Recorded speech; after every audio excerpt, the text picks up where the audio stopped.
어, 왕이었던 한운이 한운에게 은총을 베풀고 나서 그 암몬 자손의 왕이었던 나하스가 다윗과 굉장히 우호적인 관계를 맺어서 다윗에게 유익을 주었던 그런 관계였는데, 근데 그 사람이 이제 죽음으로 말미암아서 다윗이 조문단을 보내게 되죠. 근데 보냈던 조문단이 수모를 당하고 돌아오는 일이 발생하게 됩니다. 그러니까 그 나하스의 아들 한운이 신하들의 말만 듣고 다윗의 진정성을 오해해서 그 신하들의 그야말로 중동볼기까지 옷을 자르고 하는 굉장히 외교적인 그런 결례를 범하고 말았던 적이 있습니다. 그 일 때문에 이 다윗이 그들을 아주 위로하면서 자, 좀 가만히 있어라 라고 하면서 6절 말씀 보면 암몬 자손들이 자기들이 다윗에게 미움이 된 줄 알고 암몬 자손들이 사람을 보내 베토름 아람 사람과 소바 아람 사람의 보병 2만 명과 마가 왕과 그의 사람 1,000명과 돕 사람 12,000명을 고용한지라. 그 아람이 한운이 용병을 고용을 해서 다윗을 대적하려고 하고 있습니다. 이 소식이 이 다윗에게 들려지니까 그의 군대 장관이었던 요압과 요압의 동생 아비새에게 이제 싸움을 준비하도록 하게 되는 상황입니다. 근데 지금 어떤 상황이에요? 이 다윗의 군대가 그야말로 아람과 암몬 자손에 의해서 그야말로 앞뒤가 이렇게 막혀 있는 그런 사면 초가의 상황에 맞닥뜨려지게 되는 위험한 요소가 있게 됩니다. 그러자 요압이 또 잽싸게 지혜를 발휘해서 자기 동생에게는 어때요? 아비새에게는 야, 너가 나오고 대적을 하되 암몬과 그 다음에 모압을 암몬과 아람을 이렇게 적진을 향해서 치자. 그래서 네 적이 우세한 것 같으면 내가 도와주고 내 적이 우수한 것 같으면 네가 와서 도와줘 라고 하면서 서로 이렇게 나누어서 싸움을 하게 됩니다. 자, 그러면서 12절 말씀에 너는 담대하라. 우리가 우리 백성과 우리 하나님의 성읍들을 위하여 담대히 하자. 여호와께서 선히 여기시는 대로 행하시기를 원하노라. 요압은 지금 이 적들에 대항하는 전쟁이 결국 어떤 욕심에 의한 전쟁이라기보다는 그야말로 자기 백성을 위하는 전쟁인데 그 백성을 뭐라고 표현하고 있어요?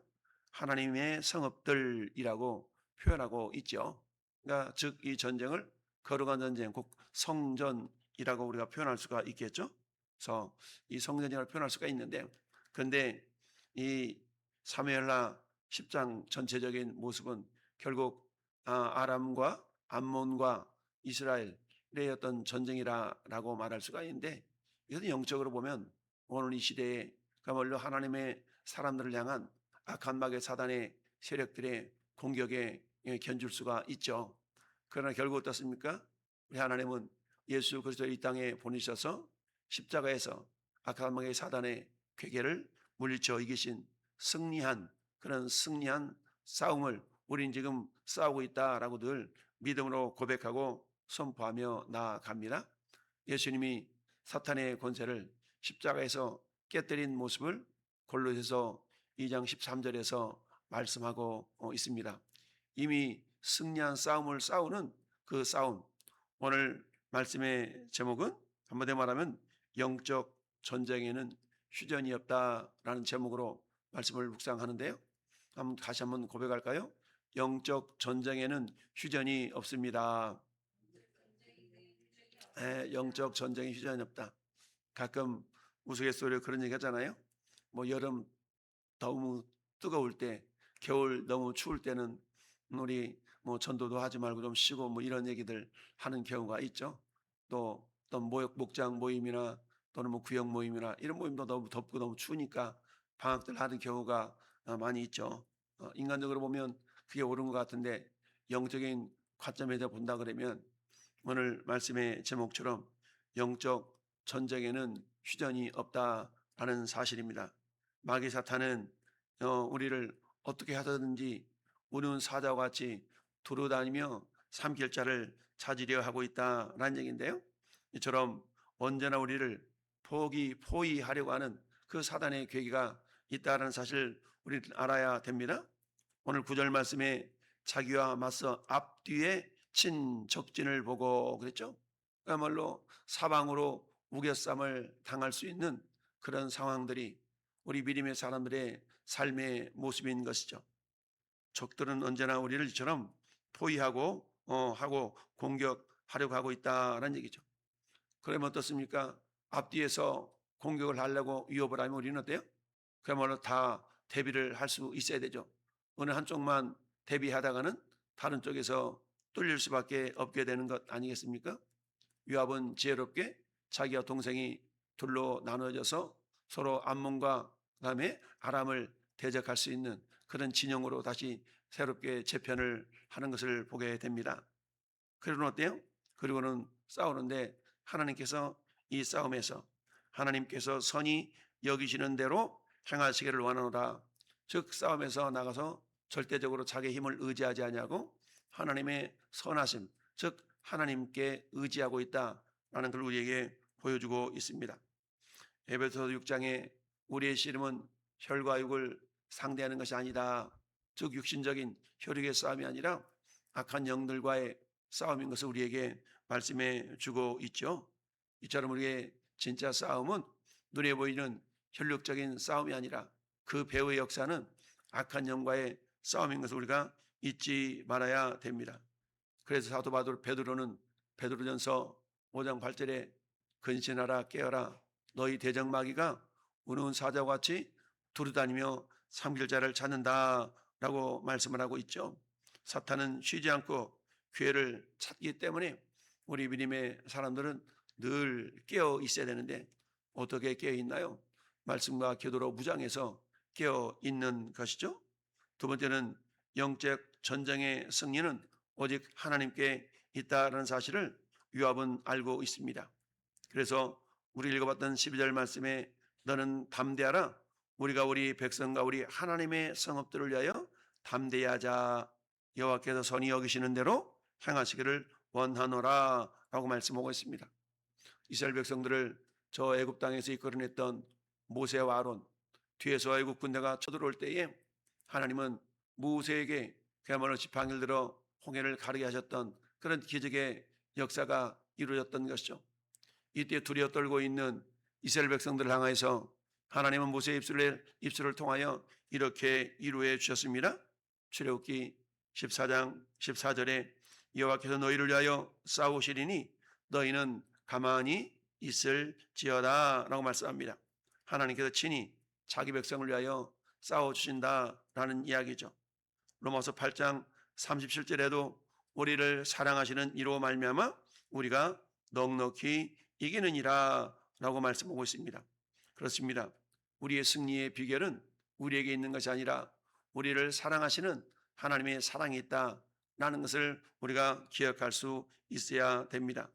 골로새 2장에서 통치자들과 권세들을 무장 해제하여 드러내어 구경거리로 삼으시고 십자가로 그들을 이기셨느니라. 즉 우리는 이미 우리 주님이 십자가에서 이긴 승리를 가지고 싸우는 자들이다라는 사실을 우리가 잊지 말아야 됩니다. 결국 결론적으로 영적인 전쟁은 끝까지 싸워야 된다라는 사실을 우리가 알아야 되는데요. 우리가 끝까지 싸워야 된다. 여러분 오늘 말씀 보면 하닷에셀이 16절에 등장하는 것을 보게 됩니다. 하닷에셀은 이미 다윗에게 두 차례나 처절하게 패배를 당했던 그런 왕인데 근데 다시금 진영을 정비해서 싸움을 걸어오는 것을 보게 되는데요. 자, 14절 말씀에 암몬 자손은 아람 사람이 도망함을 보고 그들도 아비스 앞에서 도망하여 성읍으로 들어간지라. 요압이 암몬 자손을 떠나 예루살렘으로 돌아가니라. 싸움이 멈춰진 것 같았는데 다시금 15절에 아람 사람이 자기가 이스라엘 앞에서 패하심을 보고 다 모임에 또다시 모여서 이스라엘 침략해 들어온 것을 보게 됩니다. 이처럼 마귀 사탄은 한 번 졌다고 해서 완전히 떠난 것이 아니라 틈을 보일 때마다 다시 한번 공격하려고 한다는 사실입니다. 그러나 이미 그 싸움조차도 우리 주님께서 십자가에서 승리하셨기 때문에 이긴 싸움이다라는 얘기죠. 요즘 가족 애견 인구가 굉장히 많죠. 그래서 개들을 뭐 큰 개 작은 개 할 것 없이 많은 사람들이 개들을 기르는 그런 모습을 보게 됩니다. 우리나라뿐만 아니라 선진국들에서도 많은 경우 그렇죠. 근데 그 개들 가운데 아주 사나운 개들도 집에서 막 기르는 것을 보게 되는데, 그 개들을 밖으로 이끌고 나올 때 반드시 의무적으로 착용해야 되는 것이 있는데, 첫째는 목줄입니다. 두 번째는 입마개입니다. 그러니까 사나운 개들을 밖으로 끌고 나올 때는 목줄과 입마개를 이렇게 해서 가지고 나와야 되는데, 간혹가다 입마개를 가지고 하지 않고 나와가지고 막 이웃 개들을 막 무는 경우, 이런 경우를 보게 됩니다. 근데 입마개를 하는 개처럼 아무리 사나운 개랄지라도 입마개를 하고 목줄을 하고 나오면 다른 개들을 어떻게 해칠 수가 없는 것처럼, 이미 마귀 사탄은 예수님의 십자가의 능력으로 입마개하고 목줄하고 이런 존재와 같이 이미 다 패배한 그런 세력이다라는 얘기입니다. 그렇다 할지라도 어때요? 겉모습을 보고 두려워 떨 수는 있는 것이죠. 그런 것처럼 마귀 사탄은 이미 자신이 십자가에서 패배하였음을 알고도 여전히 어때요? 우리를 위협할 수 있는 그런 영적인 존재인 것을 우리가 알아야 됩니다. 그러나 지피 지기면 백전백승인 것처럼 이미 그 사탄은 십자가에서 철저하게 예수님으로 말미암아 패배했다는 사실을 우리가 깨닫는다면, 우리가 주눅들 필요 없이 깨어서 우리의 연약함을 보이지 않도록 깨어 있으면 된다는 사실입니다. 야고보서 4장 7절에 너희는 마귀를 대적하라, 그리하면 너희를 피하리라 라고 말씀하고 있습니다. 싸워 이기든 피하게 하든지 어쩌든 우리는 깨어 대적할 수 있어야 된다는 얘기죠. 여러분, 우리가 잘 아는 사도 바울의 믿음의 고백이 디모데후서 4장 7절 8절에서 나는 선한 싸움 싸우고 달려갈 길을 마치고 믿음을 지켰으니 라고 고백하지 않습니까? 달려갈 마쳤다, 끝까지 싸움을 싸웠다라는 얘기입니다. 우리도 역시 마찬가지, 주님 부르신 그날까지 우리 영적인 싸움은 멈춰지지 않는다라는 사실을 기억하면서 날마다 깨어서 말씀으로 그리고 기도로 무장해서 어떠한 사탄의 공격이 온다 할지라도 이미 우리 주님이 십자가에서 이겨놓으신 그 승리에 우리가 동참하고 동행하는 자들이다 라는 사실을 기억하면서 오늘 한 날도 악한 마귀 사탄의 유혹을 우리가 넉넉히 이겨낼 수 있는 믿음의 주인공임을 믿고 오늘 승리를 함께 나누며 누리는 복된 하루의 삶을 살기를 예수님의 이름으로 축원합니다. 아멘.